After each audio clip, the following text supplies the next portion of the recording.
I hope you've enjoyed the sessions so far. Our final segment will be the social determinants of wealth. I want to bring to you some information to prepare you financially.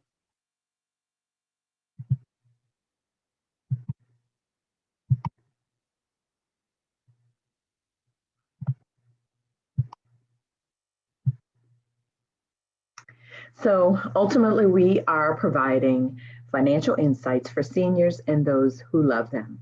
So if you are a senior, I want you to look at the information from the beginning to end to understand a bit of context, and then you'll find some information that's going to be useful for grandkids, nieces, nephews, and just people that you know. And if you are younger, you can look at this information, of course, for yourself, as well as giving you insights on how to plan for your future, as well as for seniors and those you love. So a little bit of background. Financial Awareness Month is April. And the Central Illinois chapter has an umbrella program where essentially we are here to love on seniors. And so today we are combining those two. Now, I am going to give you a general overview of the Central Illinois context in terms of poverty, segregation, unemployment, and the median income, just so that you get a sense of our service area. Poverty rates in our service areas, Peoria, Bloomington, Normal, Champaign, and Urbana, are as follows. As you can see, we are all above 34% and close to 35%, with Bloomington Normal having the worst poverty rate. When you look at segregation, there is an index called the dissimilarity index. And ultimately, when they look at the concentration of a race, a demographic. So in this case, we're looking at African Americans. And so when we see a number for Peoria, for example, where it's 0.724, that means that we have a severe segregation issue or segregation rate. We are the 6th most segregated metro area in the country. And so if you look at the figures, a 0 is fully integrated, a 0.526 is fully segregated. So as you can tell, Decatur and Peoria are basically fully segregated. And then Champaign-Urbana is not too far behind, whereas Bloomington Normal is the least segregated. Now, when we look at the range and the rates over time, let's look at Peoria. So we've been segregated since the 1980s. Of course, when you look down at Decatur, it's been declining, but it's from 2010 until about now, it's pretty steady. Now, Decatur, so here we go. We look in the 80s, it was pretty high. And then it's coming back up. And so while, we see that it's below that point, that fully segregated segment, it's still, it's going back up. So we see that we are moving towards a more segregated population. Looking at unemployment rates, you see that Peoria and Decatur, African Americans have the highest of our service area. It says segregation rate here, but ultimately it's unemployment. And so we look at our unemployment rate, 25.2% versus 5.3% unemployment for whites. And so we just look at these numbers and you can just see the rates of unemployment for African Americans in our service area compared to that of whites. Now, when we look at median income, ultimately median income in our service areas ranges from $24,000 in Decatur to $30,000 in Champaign-Urbana. And so it's pretty severe when you look at the rates of median income versus that of whites. Now, this deck will be on the Central Illinois website. Now, I want you, when you have time, I want you to go to this link. You'll put up this link and you'll find your job. And then you'll look at how your job compares. And ultimately, it's stratification of pay inequity, which is going to have, it'll likely be that. For if you're African American or Latino, you will see the difference in race, gender, and your position. But ultimately, I'd like you to look at that. And for the younger people on this session, I want you to look at it in terms of the positions for race and gender as it relates to your age. And it may give you some insights on what you want to do for a job and for a career. Now, today we won't go to the video, but this video will be on the website. Take a look at this, and it gives you a sense of how unequal the wealth race, we call it the wealth game, right? It's an opportunity race. And you'll see that starting from before Columbus, how we didn't get a fair chance to start. And you'll see, when you look at this video, you'll see that this white man basically started building wealth, of course, on the backs of African Americans and slaves since before, around Columbus, right? In 1619 we know, but ultimately just kind of look at how they started to acquire wealth and when they started to acquire wealth. And it gives you a very good sense of why the income gap is so wide. Now, we're going to do a little bit of math, right? And I want you to pull out your phones, your cell phones or something, a calculator or anything. Today, we're going to just say, now you'll have this information for yourself. And I want you to look at, today we're going to look at just the income for 30,000. So if what we're going to say is, the number that I'm going to tell you is, if you are 25 and you have a lifestyle of $30,000, now that includes all of your bills, all of your rent, your utilities, everything that you spend on your credit cards, all of that is considered your lifestyle. Even what you get, the income that you receive, all of that. So I want you to think about all of your expenses. In addition, so income is one thing, but I want you to think about what you spend in a year. So if you are 25 and you have a lifestyle of about $30,000, you need to have $12,000 in the bank today so that when you turn 65, that money will grow. So you can't take it out. It's just money that you have in the bank that's invested in stocks, bonds, mutual funds, and all of those things so that when you turn 65, you will have enough to live on just a $30,000 lifestyle. So I want you to think about how you want to, when you get older, if you want to live at a $90,000 lifestyle, or if you want to live at a $300,000 lifestyle, you're going to take your number. So if it's 300,000, you're going to multiply that times 1.2, and that'll let you know what you need to have in the bank today so that when you turn 65, you'll have enough money to live on a $300,000 lifestyle. So we'll go back to the other groups. So let's just say you are 40.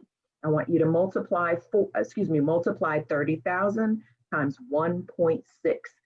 And what that means is that number, when you do that multiplication, you'll get $48,000. So what that's saying is, if you are 40, now, if you're 42, you're going to use the 40 number. If you're 44, you're going to use this number, the 2.2 number. But let's just say so. If you're 40, I want you to multiply. If you got a $30,000 lifestyle, and of course, you will have this deck, so you'll be able to look at this information across the board. If you're 40, you have a $30,000 lifestyle, you need to have $48,000 in the bank today, not to take out, but to invest, so that by the time you turn 65, you will have enough to live on a $30,000 lifestyle. I hope that makes sense. And if you don't understand, just kind of read through the how to use section. Now, if you're 65 and you have a $30,000 lifestyle, ultimately you need to have $192,000 in the bank today so that you can maintain your $30,000 lifestyle. Now, ultimately, that means that money should be in the bank and invested in stocks and bonds and things like that. And you will then have to withdraw if you need to live on it. You can only withdraw little bits so that you can maintain your lifestyle. And these are the other figures. So we will go into the next section. Now, for our 20s, our 30s, our 40s, our 50s, our 60s, and even our 70s, there are certain things we need to have in place. There are certain things and activities and behaviors that we need to have. So let's go into the 20s. You're in your 20s, you're at work, you want to prioritize that 401k, you want to get a match, whatever your company's matching, you absolutely have to invest at least that much. If you have credit card debt, you're going to pay off the high interest debt early. You start with that one first. Now, take more risk. You're young. So there's a saying that says 100 minus your age in stocks. We can talk about this another time. And if you need to reach me, my information will be on the links, our chapter website. Take more risk, invest more, build that emergency fund. You never know. And 20-year-olds, your mama is not your emergency fund. Your daddy, your grandmama, they're not your emergency fund. I want you to be independent, live on your own. Okay, now tame that lifestyle. Clearly, as we make more, we spend more. Don't do it. I promise. I know how it is, but you want to be able to save. Now, if you're in your 30s and you're married, you want to take, and you're not working, if you're married and not working, you want to take advantage of what's called a spousal IRA. Or if he's not working, make sure that he takes advantage of that. Don't mix your retirement money with your savings money, and don't borrow. I know it's going to be tempting because that money is going to look really good. Do not borrow against your retirement. You can get a car loan, you can get a home loan, you can even get a loan to fix up your house. However, there is no such thing as a retirement loan. Why? Because you won't be making money. And so there's no cash flow that a bank will lend against. Now, if you have kids, invest in a 529 plan. And more importantly, and I'm just going to talk to the women in the room, and of course the guys, I want you to think about if the stock market crashes or just dips really low. I want you to think about the stock market in terms of shoes, right? Would you stop buying shoes if they go on sale, right? So if the price of your favorite shoes go on sale and the price goes down really low, are you going to stop buying them because it's too low? No, you're going to continue to buy those kinds of things. And so I want you to think of the stock market in those terms. If the market goes down, that means you can buy your stocks, some of your favorite stocks, or even just investing in your 401k more because it's cheaper and it's a lot less expensive. Now, in your 40s, continue to take risk because you want your portfolio to grow. Continue to invest in your retirement, and put your retirement now above your kids' college fund. Of course, if you need to put some aside, that's fine, but you want to make sure that you have enough to retire. Of course, keep your mortgage. A lot of people I've learned, basically, there's a term that women are less comfortable with debt. Men are more comfortable with debt. So if you are a woman, I want you to become comfortable with debt. So don't be, so quick to pay down your mortgage. That's probably your best debt. If you can invest more, please do. And of course, if you don't have a financial advisor, get one. Now, if you're in your 50s, continue to consider asset allocation. There's something called a catch-up contribution. You can do it, make it. Right now, I think it's about $6,000, and sometimes you can do even more. But there are investment vehicles that you can do. You consider Roth, things like that. So work more get a side hustle if you're behind, continue to pay off that debt. And then, of course, you're going to start to pivot a little bit to those safer investments, but high growth nonetheless. If you're in your 60s, make a retirement budget because we're getting close to that time. Develop your Social Security strategy. You can go to the Social Security website to kind of see where you are. If you start pulling out at 62 versus 65, just kind of be aware of what's going to happen at that time. And also be aware, and women, sometimes we can get our husbands, our spouses' Social Security amount. And so kind of start to look at that as a part of your strategy as well. If you're a man and your wife makes more, start to put that into your strategy. Figure out how much you'll be able to withdraw from your retirement plan. Keep it invested. Think about what's going on in the market. We even actually have to think about who our president is. Typically the market kind of does well in times of during Republican administrations. We have to look at, for example, we look at our administration under the current president. He's thinking about things like infrastructure, solar, just, all of the climate control, climate and our environment. Those things also, when you invest in companies that look into, infrastructure or steel, I won't say names because I don't want to be considered recommending a particular stock over others, but I want you to think about those things, right? So companies that are focused on the environment, companies that are focused on infrastructure, and whatever's going on in the market, right?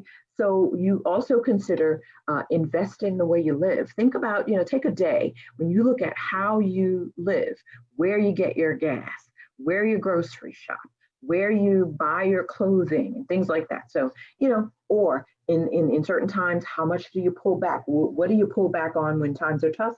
What do you spend more on when times are when you're flourishing? So think about those things. In your 60s, if you are not invested in the manner that we talked about, that lifestyle numbers and those factors, if you're not where you believe you need to be, keep working. If you believe you're where you need to be, then enjoy your retirement or balance how you work versus your retirement. Now, in your 70s, continue. You absolutely have to track your budget very, very carefully. Stick to your Social Security strategy. Amend it if you need to. If you haven't started it, amend your lifestyle if you need to. You need to have your power of attorney in place and have a medical plan, because if something happens to you, you need to have some information someplace. Whoever your power of attorney is, or the person that you trust the most, they need to know where all of your important documents are. We love you. We want to take care of your wishes as you have discussed with us. So we need to know where that information is so that we can take care of your desires in the manner that you've asked us to or want us to. If you're not where you need to be, you may need to keep working, or you can continue to invest. Don't take all your money out of the bank and your retirement portfolios and things of that nature. Of course, you'll need to take down, and at 72, you'll need to take down 72 and a half. You'll need to have what we call retirement minimum distributions. You'll need to take a distribution, but that's not all. You can live, if you can live off of just the distribution, that's fine. When we look at and we consider the way our country is right now, many of our seniors are living below the poverty line. And these types of discussions they don't make sense, and they don't apply to your current lifestyle. And if that is the case, of course, we have to do this. Track your budget very carefully. Of course, do not keep large amounts of cash at home. If something happens, or if, for example, you start to get bouts of dementia, you don't want to have cash laying around. People come in your house and, take your money, and then you become a target. Also, senior abuse is real. And so be careful of fraudsters and tricksters, because people, and sometimes they're in places that you would least expect. Now, Have a will. Make sure that you have a will, because you don't want your family members fighting and stop speaking for years because you didn't have your wishes laid out. Even if they get mad at you, what can they do to you when you're gone, right? So make sure that you have a will, and more importantly, make sure that it's up to date. Now, you want to understand your retirement costs of living. So we will have on the Central Illinois website some information that you can use and for your own benefit about retirement costs, assisted living costs, just those natural trends and costs for seniors, and the things that are most important to them.